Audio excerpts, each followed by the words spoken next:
ఇప్పుడు నేను deep state గురించి కొంచెం డీప్గా వివరించబోతున్నాను. ఎందుకు అని మీరు అడగొచ్చు. గతంలో కూడా మనం ఒకసారి మాట్లాడుకున్నాం.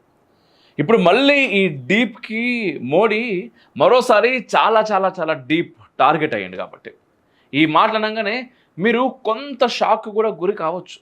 చెప్పాలనుకున్న విషయాన్ని ముక్కుసూటిగా చెప్పడానికి నేను సిద్ధమైన, జాగ్రత్తగా వినడానికి ఖచ్చితంగా మీరు కూడా సిద్ధం అవ్వాలి. ఇది చాలా ఇంపార్టెంట్. ఇవాళ డీప్ స్టేట్స్ ఒకే ప్లాన్తో కదులుతున్నారు. ఏంటంటే మోడీ భారత్ ప్రధాని నుండి తప్పుకోవాలి. అవును, మీరు కరెక్ట్గానే విన్నారు. ప్రధానమంత్రి మోదీ గారు తప్పుకొని పోవాలి అనేది వాళ్ళ మిషన్.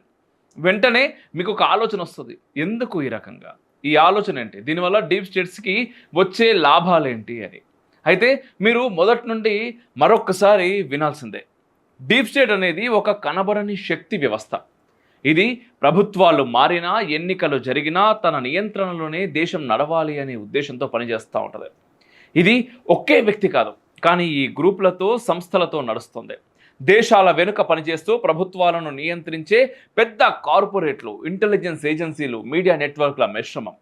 వీరి లక్ష్యం ప్రపంచ పాలసీలు తమ లాభాలకు అనుగుణంగా మలుచుకోవడం. వీటి లక్ష్యం ఒక్కటే, ప్రతి దేశం ఆర్థికంగా, రాజకీయంగా తమకు